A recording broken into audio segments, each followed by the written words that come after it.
there's a moment, I don't know if I've ever addressed this. They incorrectly attributed this to, at the time I was going through it with, I go through it with a lot of people, don't I?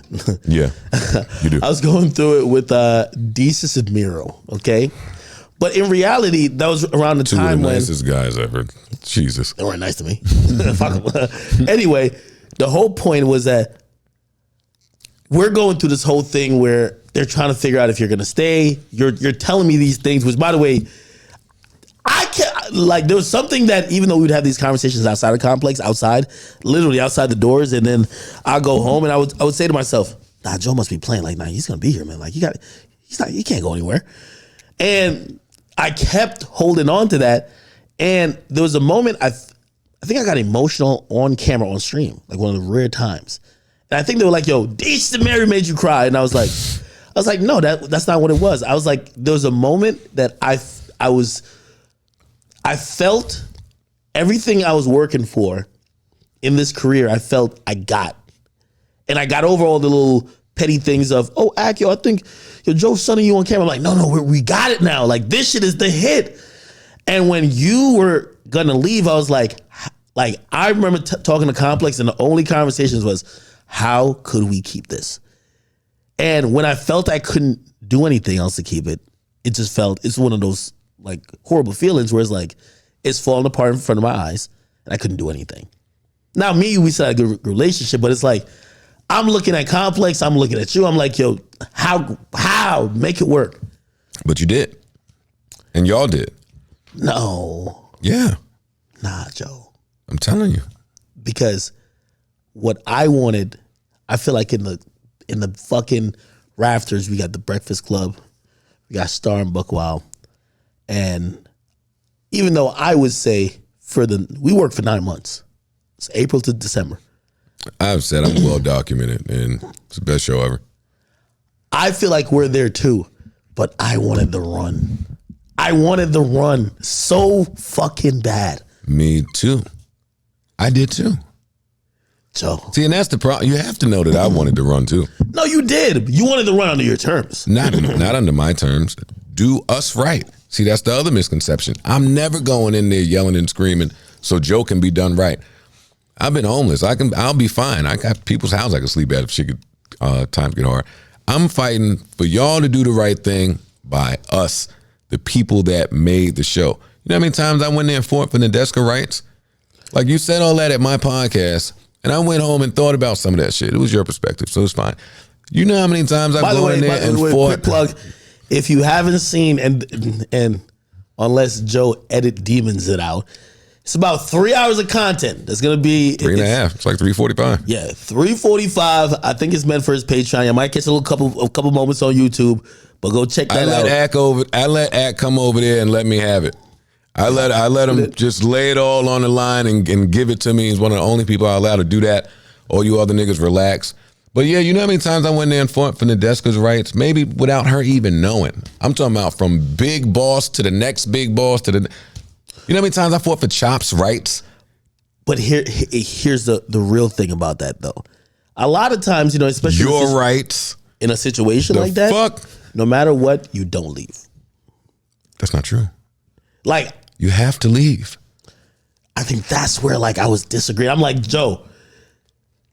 Ak, you a boss now. So honestly, look back at the show. Yes. Think about the whole setup, the infrastructure. Think about the building, what was going on in there.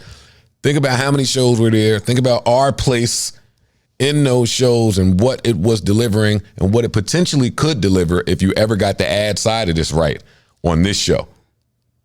And now think about what you were being paid, what I was being paid. Bullshit. It was petty. It's just bullshit. What the mic people, sound people were being paid, what Lyric and them was being paid. You're right. But in business, there's something, and unfortunately this exists.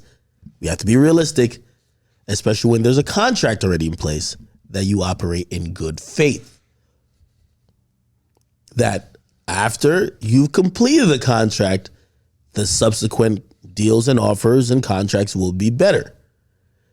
You stop playing ball in 9 months. No, that's not true. That's not true at all. I stopped playing ball when that Friday shenanigans shit went on. So like 6 months in. Yeah, before. Yo, Joe. Because who dictates good faith? That's not good faith. That's not good faith. See, with me, I know the price. When you're responsible for building like shows and chemistry and just building anything for that matter, like you know that the price of the brick has to eventually go up. Right. You know that. But then let me ask you a question. So now you go to the people that are responsible with raising the price, and they don't want to raise it. They're adamant against it. Got 20 million reasons why they shouldn't raise it. All right, I don't have a choice but to leave. Clear it up for me. Give it to me. This is what they've always told me. They said, because, I actually went in there, and it was the dumbest decision I probably did. And good thing I made up for it. Well, you made up for it because you left. So they were like, oh, no, we got to keep him. But there was a time when there was negotiation happening, and you were talking on the side. And I go into them, and I said, listen, man, as long as I make this amount, I'm straight. Oh my God. Give the rest to Joe.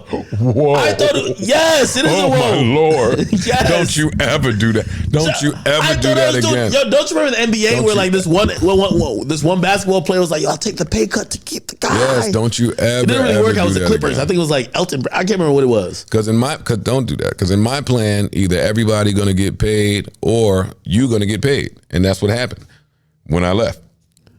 But I was looking at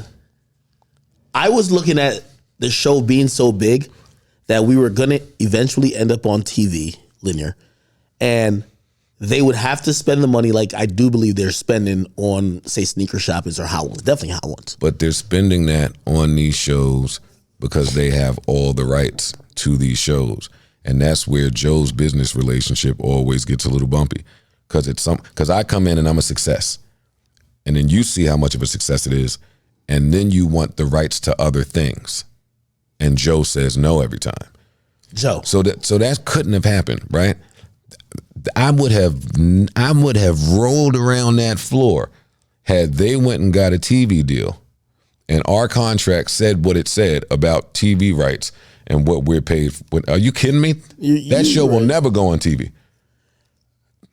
Let me ask you straight up. Did you ask for a piece of Complex? No. That's what was... That was the silliest thing. So they told me, they say, yo... Because they're stupid, and they just said, not they, but that's stupid. That is stupid. Because Complex was going under. Who wanted a piece of Complex? but shit, at that point, it was still evaluated to at least be about like... Sprint and Budden for like $200 million for 1/3 of it. I wasn't there early enough to ask for a piece of Complex, nor did I think that. That's what I thought. Nor did I think that our show gave me the leverage to ask for a piece of Complex. No. I was asking for shorts with Complex. I went to work for what was that, 22 grand a month? 19 after I paid Ian. And in my next cycle, I wanted it to double. I wanted 50 grand. That's what I wanted. Not in December. When my contract was over, I wanted 50 grand a month. No, not in December? No way. Yes. That's not true, Joe. And they came Joe, back. we got Joe. This is off the record. I know. I have emails. I have receipts. It'll never come out because that's not how I do business today. But no, they came back and said something like 40. And I said, 40? They would have gave you 50 grand a month. They didn't. 4 times a week, every week. That was my point. You sure, Joe? You saying, 50 and this grand? be my beef with you. You watch them not pay $300 for a security guard. I know. What do you think the difference is? Because they started to realize, number one, how hard it was to replace you. They went into crisis mode. And I think they had to do so many different things that if it was an additional 10 grand a month, they, I believe, would have paid you. They didn't, and they wouldn't. And that's what that was about.